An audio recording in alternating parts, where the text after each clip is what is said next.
রাত যত গভীর হয় সৈকত পাড়ে বেপরোয়া হয়ে ওঠে ছিনতাইকারী চক্র। তারা সংঘবদ্ধ ছিনতাইকারী হলেও মূল হাতিয়ার তাদের নারী ও তরুণী।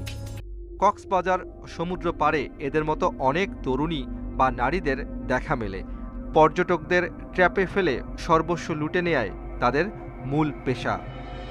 এদের অনেকের আবার বিভিন্ন কটেজ মালিকদের সাথেও যোগ সাজশ রয়েছে। কোনোভাবে কটেজ পর্যন্ত নিতে পারলেই সর্বস্ব লুটে নেয় কটেজের লোকজনও।